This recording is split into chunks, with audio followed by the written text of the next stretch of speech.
today kita bakalan ngasih kalian sedikit edukasi mengenai topik yang akan kita bahas pada video ini, yaitu is ABC method suitable for your company, atau kira-kira metode ABC ini cocok nggak ya untuk perusahaan kamu.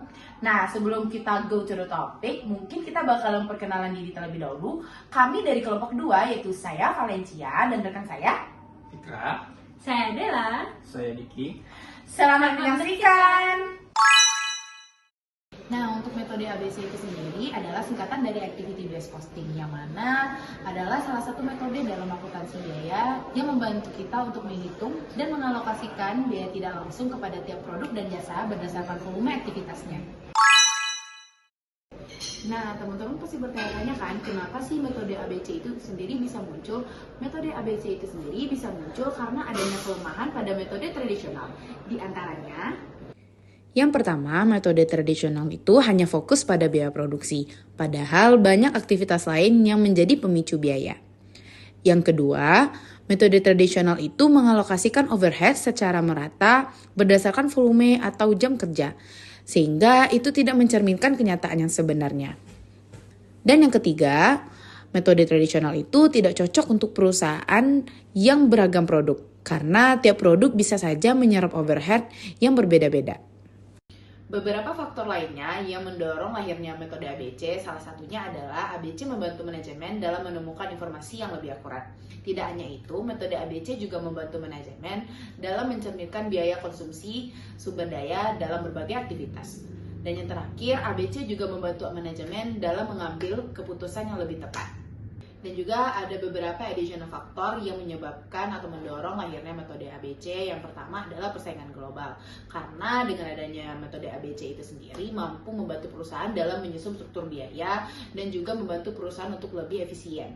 Yang kedua adalah kemajuan teknologi manufaktur. Nah, seperti yang kita ketahui, karena semakin majunya teknologi, maka di sini tuh kita melihat adanya biaya overhead yang semakin lebih dominan daripada biaya langsung itu sendiri. Dan yang ketiga adalah strategi pasar yang dinamis, yang mana di mana perusahaan itu pasti memerlukan data yang lebih akurat. Nah, di sini ABC itu bakalan bantu perusahaan buat bisa menyesuaikan produk dengan kebutuhan konsumen secara lebih fleksibel. Nah, di sini kita dapat menggunakan dua dimensi. Yang pertama, dimensi probabilitas perbedaan biaya, dan yang kedua adalah dimensi penggunaan informasi oleh manajemen. Nah, di sini aku bakalan jelasin yang pertama dulu, yaitu terkait dimensi probabilitas perbedaan biaya. Di dimensi ini sangat menyoroti dan nge-highlight gimana sih perbedaan biaya yang ditimbulkan atas penggunaan metode ABC dengan metode konvensional atau tradisional yang digunakan sebelumnya. Nah, perbedaan tadi dipengaruhi oleh beberapa faktor.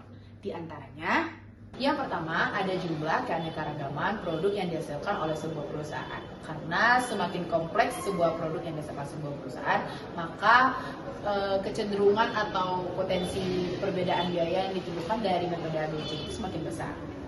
Yang kedua adalah variasi servis penunjang produk seperti inspeksi atau pengemasan khusus.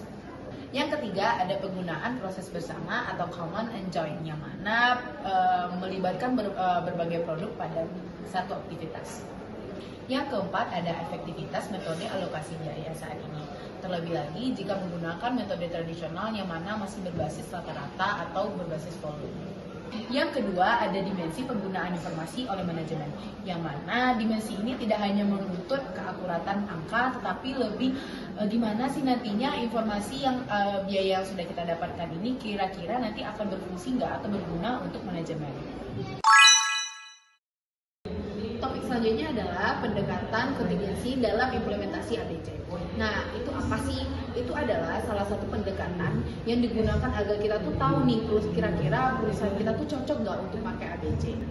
Nah, pendekatan kontingensi ini bantu perusahaan kita buat analisis nih, kira-kira perusahaan kita itu bisa suitable dan fit nggak sama metode ABC. Metode ini nggak hanya fokus pada angka keuntungan, tetapi juga fokus pada kondisi perusahaan secara keseluruhan.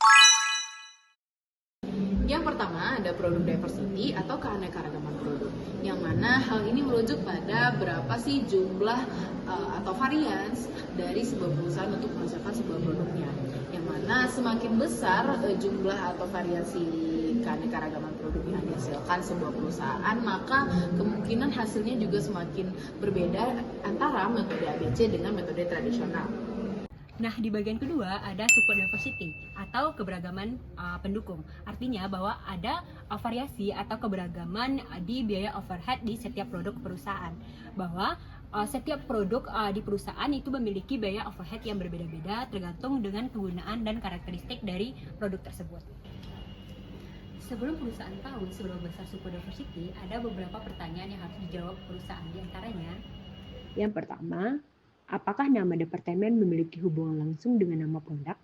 Yang kedua, apakah lokasi pabrik yang berbeda tetap dihitung bersama sebagai suatu biaya pokok atau dipisah-pisah? Yang ketiga, apakah produk dibuat cukup rumit atau kompleks?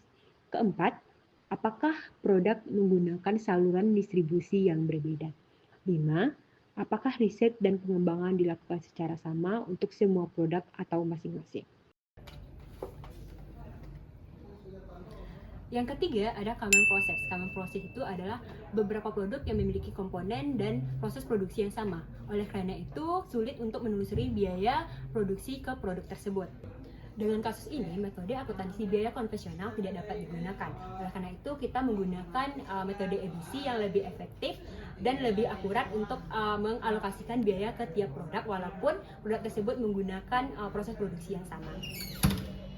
Sebelum perusahaan menilai berapa nilainya common process, ada beberapa pertanyaan yang harus dijawab oleh perusahaan. Di antaranya, yang pertama, apakah biaya beban yang diperhitungkan benar-benar berasal dari penggunaan langsung oleh produk atau hanya alokasi umum saja?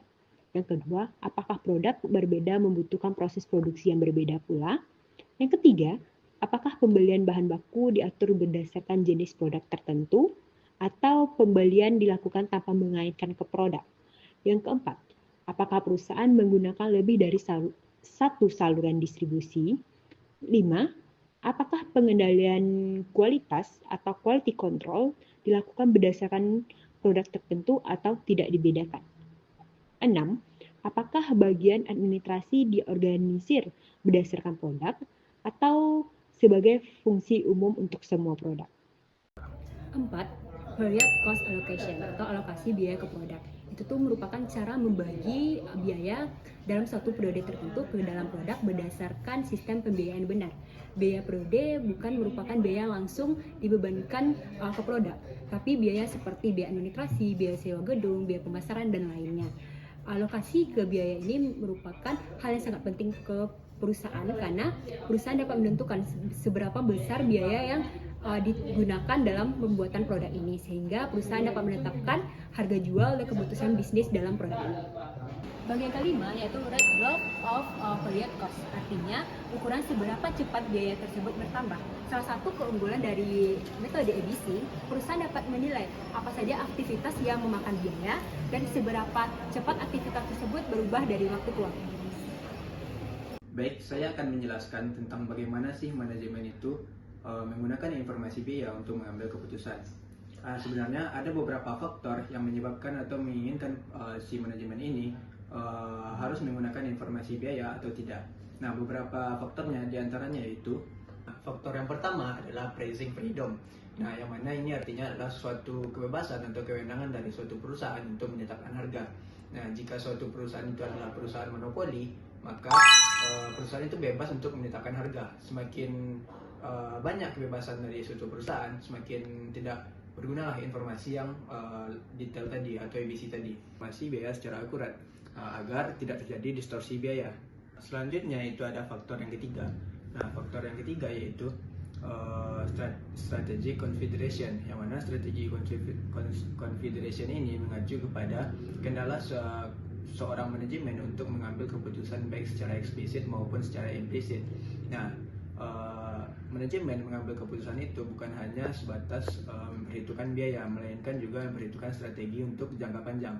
Nah, misalnya seorang manajemen itu mengeluarkan biaya pada hari ini dan belum menghasilkan profit pada hari ini, melainkan untuk tujuan strategi jangka panjang. Contohnya manajemen membeli mesin baru pada hari ini, atau mengeluarkan biaya untuk pemasaran ataupun biaya untuk yang berpengaruh kepada reputasi perusahaan ke depannya. Nah, faktor yang keempat yaitu cost reduction. Nah, cost reduction ini sangat berhubungan dengan budaya perusahaan. Nah, jika budaya perusahaan itu kuat untuk efisiensi, maka informasi biaya yang detail sangat dibutuhkan.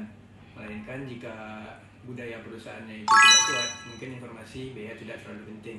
Misalnya, manajemen itu akan mencari peluang untuk bagaimana caranya mengefisiensikan biaya produksi, seperti membuat produk atau membeli produk, menghentikan produksi atau tetap melanjutkan produksi, dan sebagainya. Nah, selanjutnya kita akan membahas mengenai plotting hasil analisis ke dalam grafik kontingensi. Nah, grafik kontingensi atau contingency grid itu merupakan grafik yang kita gunakan untuk plotting hasil analisis penerapan ABC. Nah, bagaimana caranya? Yaitu kita menggunakan skala dengan skala dari -5 sampai dengan +5. Nah, selanjutnya itu mengenai dua dimensi yang digunakan dalam plotting hasil analisisnya, yaitu dimensi sumbu X. Nah, itu merupakan bagaimana manajemen memanfaatkan informasi biaya dalam mengambil keputusan, yang mana telah dijelaskan oleh teman tadi. Nah, lalu di sumbu Y itu bagaimana manajemen itu memanfaatkan tingkat distorsi dengan kelima faktor tadi. Jadi 5 faktor dari sumbu X dan 5 faktor dari sumbu Y tadi yang digunakan untuk melakukan hasil plotting analisisnya. Nah, selanjutnya itu bagaimana proses penilaian faktor. Nah, jadi dari faktor-faktor tadi itu kita tentukan masing-masing faktor lalu digabungkan menjadi skor tunggal antara nilai X dan nilai Y. Nah, bagaimana caranya? Yaitu dengan memanfaatkan metode Delphi. Nah, untuk metode tersebut itu digunakan berdasarkan praduga atau dugaan dari manajer. Nah, dari tahap pertama itu masing-masing per departemennya itu menentukan skor. Lalu di tahap akhir manajer akan menentukan berdiskusi menentukan bagaimana skor akhir yang akan ditetapkan. Nah, jadi ada 3 kriteria penilaian dari hasil plotting ini. Yang pertama yaitu ketika nilainya terlalu ekstrim, yaitu -5 atau +5. Nah, yang kedua yaitu bagaimana faktor bisa mempengaruhi faktor lainnya. Dan yang ketiga yaitu subjektivitas faktor. Selanjutnya kita akan membahas mengenai interpretasi kuadran. Nah, grafik kontingensi itu digambarkan seperti ini. Nah, lalu bagaimana cara kita menginterpretasikan kuadran tersebut? Nah, kuadran pertama yaitu pada posisi kanan atas. Nah, pada posisi kanan atas itu menunjukkan bahwasanya distorsi biaya itu tinggi. Nah, artinya manajemen itu sangat membutuhkan informasi biaya. Nah, artinya apa? Artinya manajemen itu dapat menerapkan ABC pada kondisi ini karena dia akan meningkatkan akurasi biaya tersebut. Nah, selanjutnya yaitu kuadran 2, yaitu posisi kanan bawah. Nah, di sini artinya tingkat distorsi biaya itu rendah, sehingga ABC masih belum diperlukan karena sudah ada informasi biaya yang sudah cukup akurat. Nah, tetapi bisa saja di masa depan nanti dibutuhkan ketika terjadi peningkatan kompleksitas. Nah, selanjutnya yaitu kuadran 3 yang terletak pada kiri bawah. Nah, kuadran 3 ini artinya tingkat distorsi biaya rendah. Artinya manajemen tidak memerlukan informasi biaya. Dan ABC tidak layak untuk diterapkan karena hanya menambah biaya tanpa menambah manfaat dari penerapan ABC tersebut. Nah, selanjutnya yaitu kuadran 4. Nah, kuadran 4 terletak pada kiri atas. Nah, kiri atas itu maksudnya distorsi biaya tinggi. Nah, tetapi ABC masih belum layak diterapkan karena meskipun memiliki masalah pada distorsi biaya yang tinggi, tetapi penerapan ABC pada informasi biaya ini masih belum menjadi prioritas bagi manajemen. So, kesimpulannya adalah Nah, jadi tidak semua perusahaan cocok untuk menerapkan ABC dalam perusahaannya. Nah, jadi perusahaan tersebut harus memperhatikan biaya yang dikeluarkan serta manfaat yang diperoleh dari penerapan ABC ini dengan memperhatikan dua dimensinya. Yang pertama yaitu dimensi dengan kecenderungan manajemen untuk memanfaatkan informasi biaya dalam pengambilan keputusan, serta dimensi yang berikutnya yaitu tingkat distorsi biaya. Nah, teman-teman, mungkin sekian dulu video kita pada hari ini. Mohon maaf jika ada kesalahan kata ataupun penyampaian. So, mungkin sekian dulu dari kita sebagai perwakilan dari kelompok 2. Bye-bye.